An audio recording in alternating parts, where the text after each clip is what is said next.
Assalamu alaikum. My name is Sadaf Zahra, and today in this presentation we'll talk about some of the basic examination tips for the English language for Cambridge system. As for all the students who are affiliated with the Cambridge University, it is essential to know that each subject contains a specific code. So the code for the English language is 1123. Now let's talk about the assessment objectives and the syllabus for the English language. Basically, the objectives of English language is to encourage the students to develop the lifelong skills that includes the ability to communicate clearly, accurately, and effectively. Then, the use of a wide range of vocabulary and correct grammar, spelling, and punctuation, and also a personal style and an awareness of the audience is being addressed in the pattern of the English. Secondly, come towards the syllabus designed for the English students. So here is the assessment at glance, or you can say that the syllabus designed for the Cambridge students. It contains basically the subject English contains two papers. Paper 1 is of writing paper and paper 2 is of reading paper. Both the papers contains the specific time limit. The time limit for paper 1 for writing paper is 1 hour and 30 minutes, and similarly the time limit for the paper 2 is 1 hour and 45 minutes. Each paper contains its complete weightage. The total marks for English language are 110, and it has two papers. Paper 1 writing paper is of 60 marks and reading paper is of 50 marks, but its weightage is divided into two equal parts. Paper 1 is also weighted up to 50%, and paper 2 reading paper is also weighted up to 50%. Then according to the candidate response means that the paper, both of the paper, they have to do on the question paper, and the focus of the English language is basically comprised of two parts, task and language. Similarly, task and language for the reading and task and language for the writing paper. Then comes the content for the paper, for paper 1 and paper 2. So in paper 1 there comes two question. First question is of directed writing, in which there are five subtopics that includes letter, article, report, account, and speech. Out of these five subtopics in the paper, you will be given only one topic and you have to write on that specific topic. There is no choice for the students, and you will be awarded with 30 marks. 15 marks are for your content and 15 marks are for your language. Similarly, in the second question of the paper 1, that is of composition or creative writing, you will be given three essays: narrative essays, descriptive essays, or argumentative essays, and you will be given the choice. Three of the topics would be given of two topics, like two topics of the same writing, and you are supposed to write only one. That can be narrative, that can be descriptive, or that can be argumentative. And similarly, the 30 marks are allocated: 15 marks for your content points and 15 marks for your language. Then comes paper 2. In paper 2 there are two reading passages, first each of 25 marks. First passage is of reading for ideas and second passage is for reading for meaning. In reading for ideas, you will be given a general comprehension passage in which you have to get the ideas about the passage. You get to compare about the two things, then you will summarize it, and at the end you will give your opinion of facts. And in the second part of the reading paper, you will be given a passage, and in which you will you will be given the answers. You will give the answers according to implicit and explicit kind of questions. So then come to the specific weightage for the writing skills and for the reading skills. In writing paper, there is a 20% weightage for of directed writing, 25% of weightage in language for the language, 5% comes for the reading of the topic or reading of the extract.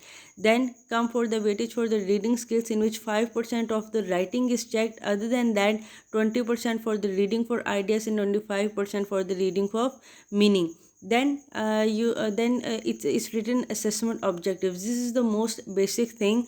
in which your writing is assessed. It is categorized in W1, writing 1, writing 2, writing 3, and writing 4. And similarly, for the composition, it is also divided as writing 1, writing 2, writing 3, and writing 4. And for the reading paper, reading 3 and reading 4, and for the paper comprehension passage 2, R1 and R2. What are these assessment objectives? It's clearly mentioned. Firstly, let's discuss the reading assessment objectives. R1 stands for understand explicit meaning through literal and vocabulary questions. This is for passage 2, in which explicit meanings are given. Like in the text, you will be given clear meanings of the text, and then you have to read it, you have to analyze through its literal and vocabulary meanings, and you have to answer the question. In R2, that also comes in the passage 2, that is understand implicit meanings and nuances of language through inferential questions and questions on writer's craft. It basically doesn't give a particular idea. You have to extract from the meanings, you have to get the meanings from the meanings. So it's basically comprehending the passage according to your own analyzing, critical analysis, and with the contextual meaning of the word, nuances of the language, or through the inferential questions that comes in the paper. And R1 and R2 stands in the passage 2. Similarly, R3 comes scan and analyze text by identifying and summarizing required information such as similarities and differences, or advantages and disadvantages, or problems and solutions, or causes and effects, or actions and consequences. This is the part of passage 1, in which you will be given a general text, and there whatsoever the topic is, you have to compare it in either form, either advantages or disadvantages, either problem and solutions, and likewise, or you have to assess the or write about the consequences. And then R4 stand for identify and respond to main ideas of a text, such as follow or sequence or argument, identify a conclusion, distinguish fact from opinion, and give a personal response to a theme in a text. This also comes in passage 1, where after writing the content points, you will have to summarize it in your own words, and at the end you have to give author's opinion or fact about it. These are the essentials or the assessment objectives for the reading paper. And then comes the reading objectives for the writing paper, in which W1 stands for communicate appropriately with a clear awareness of purpose, audience, and registers. That also come in directed writing as well as in composition, that you have to communicate appropriately to the person to whom it is concerned, and with a clear purpose of awareness, with a clear purpose, and it should have a complete register, tone, and audience. Then W2, communicate clearly and develop ideas coherently at word level, at sentence level, and at a whole text level. Your writing would be assessed in two portions: 15 marks for your language and 15 marks are for your content. So you have to be very careful that whatsoever the scheme you are going to write, it should be highly sequenced, it should be highly coherent at word level or sentence level, or throughout a plot. Then W3, use accurate spelling, punctuation, and grammar. This is the most essential part in making your writing much attractive towards the reader.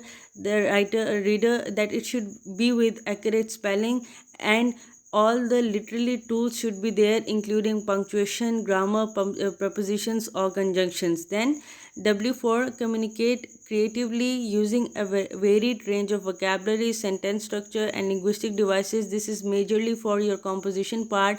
To make your writing more attractive, you have to improve your expression, you have to add certain kind of expression, all the literary devices, all the expression tools that make your that sustain a level of interest for the checker, or it has all those tools which makes a writing perfect. So these are the assessment objectives for reading and writing paper. Now come towards the basic tips for the CIE's O-level English language 1123 examination. Basically, these are the essentials needed for your paper, and it is set according to the CIE format, and these are the things that they demand from you people. So let's discuss one by one. So firstly, these are the examination tips for the writing paper section 1, which is directed writing. So for the directed writing, the first tip is that read the question carefully to understand the situation, ask and content points. Basically, firstly you have to read the question carefully to understand the situation, that what they are asking from you people, what they are demanding from you people, what is the task and who are you, what is your position, and to whom the writing is concerned. Secondly, always follow the format in the question. If no format is given, then you should follow the format prescribed by your teacher.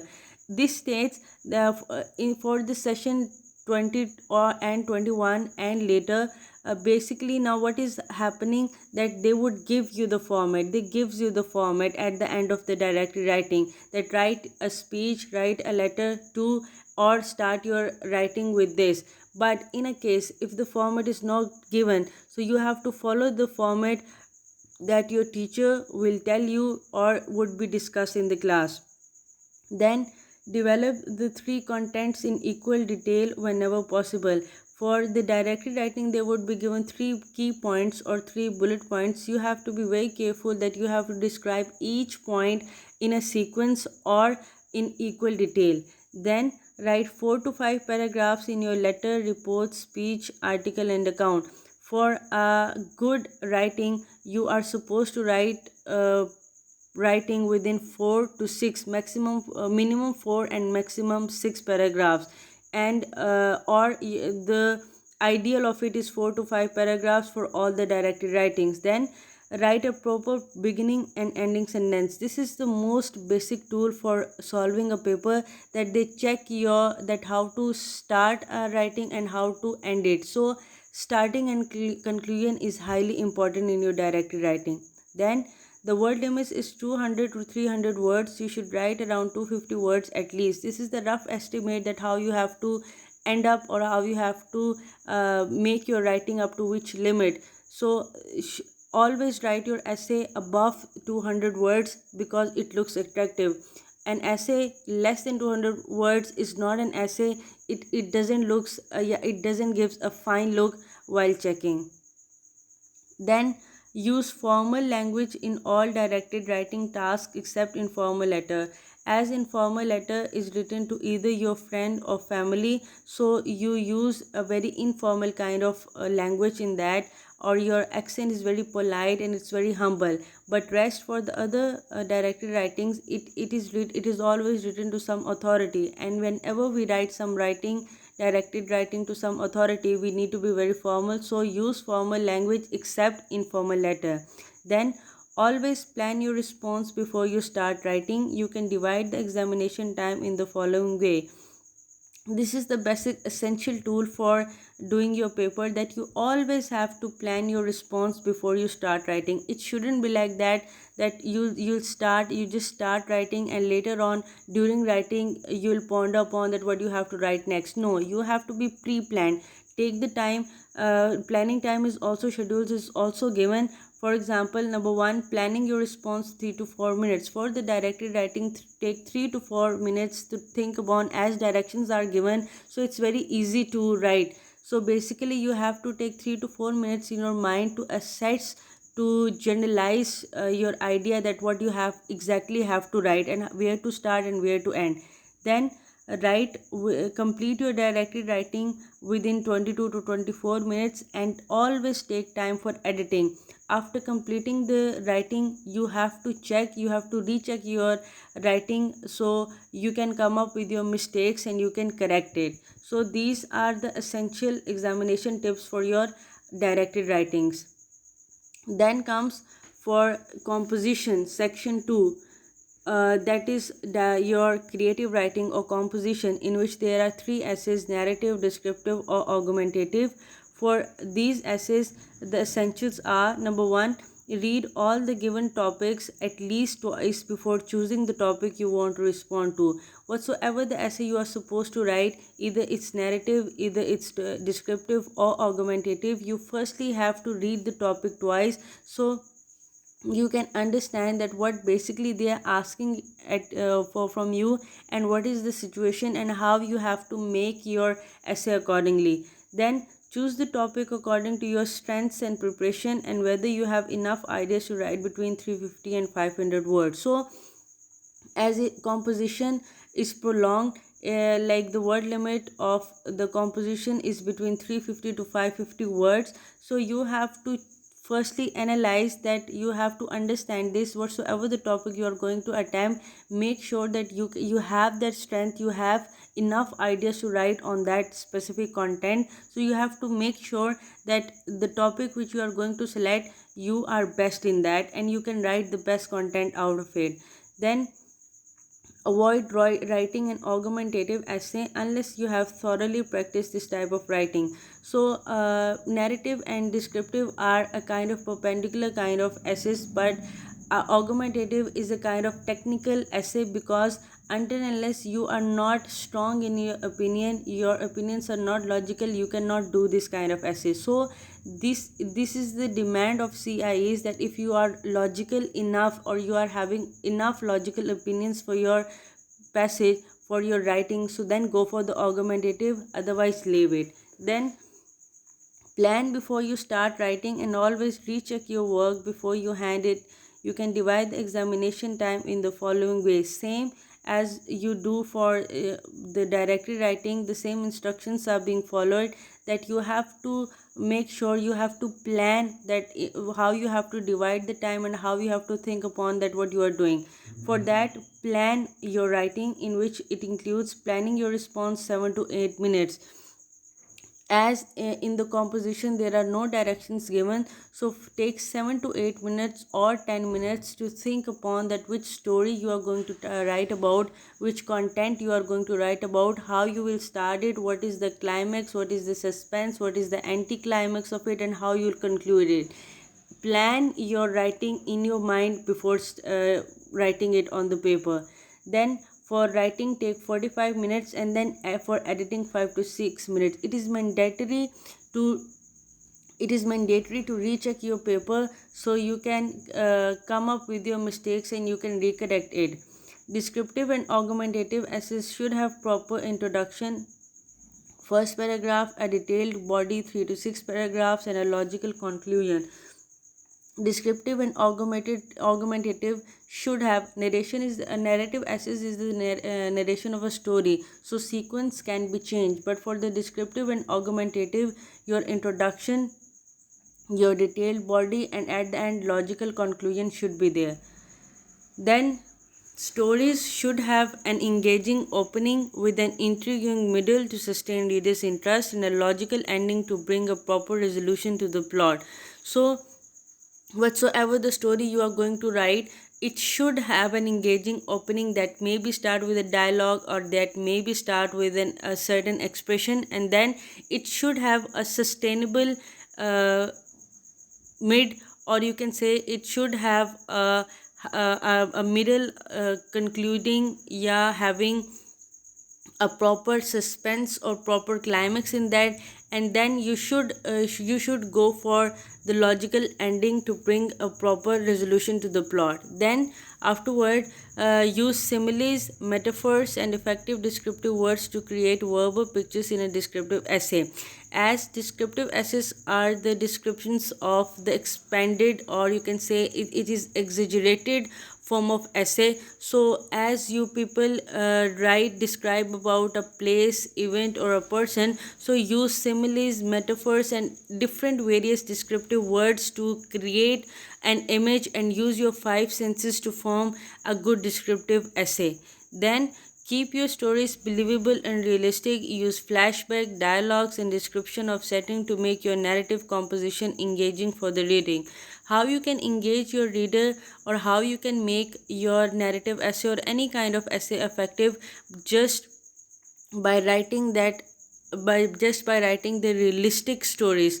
Always the reader is engaged when you talk about some realism. So make the stories which are believable, make the stories from your society, which are prevailing in your society, and use flashbacks and use dialogues with the proper punctuation, because it is highly encouraged. And use a detailed description of the setting that kept on engaging the reader. Then avoid writing stories which end up as a bad theme.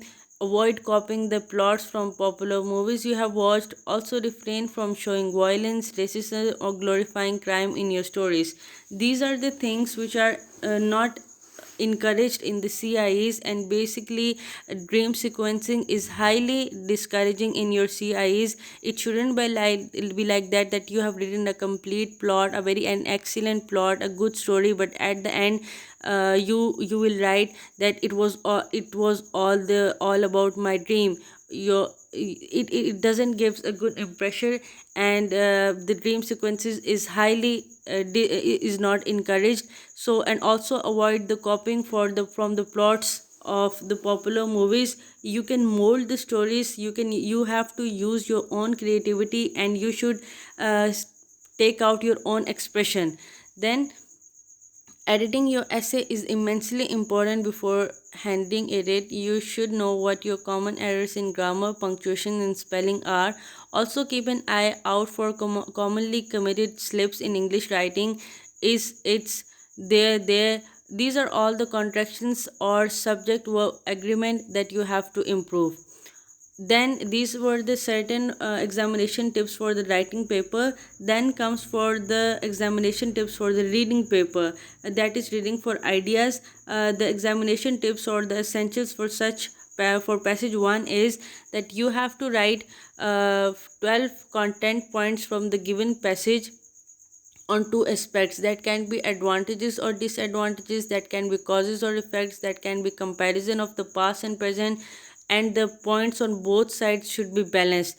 For example, there are total 12 content points, and each point contains 1 mark. So there are 6 points that you have to write in first box, and there are 6 points that you have to write in second box. But always write 1-2 points extra to it, so if the 1 point is wrong, you can get an extra point for the extra marks. Then the points should be brief, precise, and concise. You don't need to write them in your own words. Review the marking scheme to find out the point should be written. It should be written in the bullet points, it should be written in the phrases, it should be written in small clauses. So you have to be very precise and concise. You don't have to write expanded sentences into it. And in the marking scheme, there are clearly cut written that how you may write each point. Then avoid repeating a point in different words. Examples of a point do not count as separate points. If one point contains a single concept in it, it shouldn't be repeated. You should go for the different variations. Each point should be written on a separated line in a numbered or bulleted. This is highly important that for each point you have to write in a different line. Example points given by the examiner in the boxes are not included in your 12 content points. They always start in first box or in the second box. They always start with the given point. This given point is not added up into your marks. Write 2 to 3 extra points whenever possible. You will get marks for the extra points in case some of your points are incorrect, that we have already discussed. Write a paragraph summary of 160 words, including the 10 words given in the question. Use your own words as far as possible and use conjunctions to make your paragraph cohesive and fluent to read. So whatsoever the content points you write, then in the second part of the question you have to write down the summary of those content points in your own words. The word limit may vary from 160 to 180 words, and you have to write in the form, you don't have to write in the form of paragraph. It should be manageable, and it should be in your own words, and you have to write in a sequence. Add conjunctions to make connection between two sentences. And if in the start of the summary there is sentence given, firstly you have to complete the sentence, and then you have to sum up. And though that point, that line, or that sentence which is given, that also added up into your word limit. Then this was about the examination tips for the paper 1, for passage paper 2 passage 1. And then comes for reading for meaning, paper 2 passage 2. The essential includes: read every question twice to identify its type and then locate the answer in the relevant paragraph. There are certain questions given. after reading the comprehension passage, each contains 1 or 2 marks. You have to read every question twice, and you have to identify what type of question it is, either it is implicit or explicit, and then you have to write down the answer according to the paragraph. Then your answer should be to the point. They can be given in one word for particular questions and in one or maximum 2 sentences for all the other questions. As each question contains either 1 or 2 marks, or there are some of the questions in which only single word is asked, so you have to specify yourself. You have to be very clear according to the demand of the question what you are writing, and how you have to answer it according to the contextual meaning.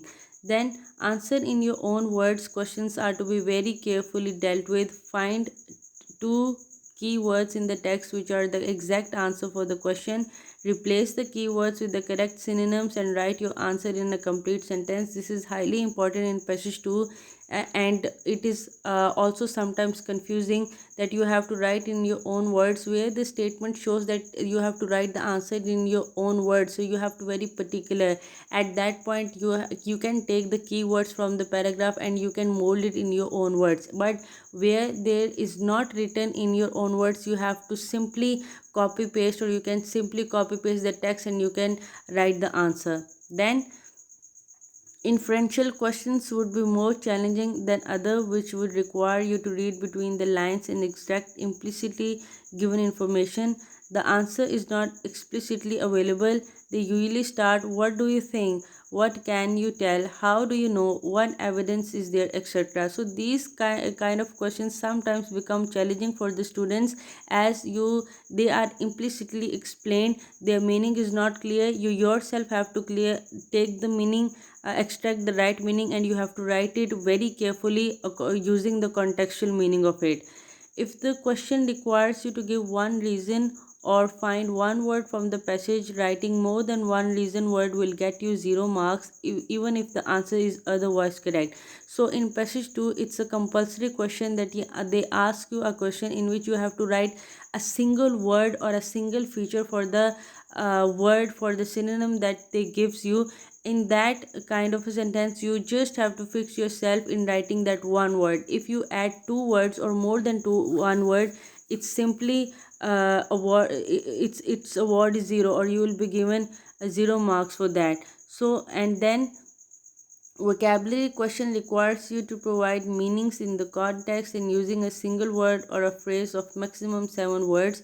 So basically, now the in the pattern given below, for the 20 and 21 sessions, there would be 5 words in the form of MCQs, and you have to, and all are the synonyms, but you have to exactly find out the hypernym according to the contextual meaning. You have to extract the hypernym from the given synonyms.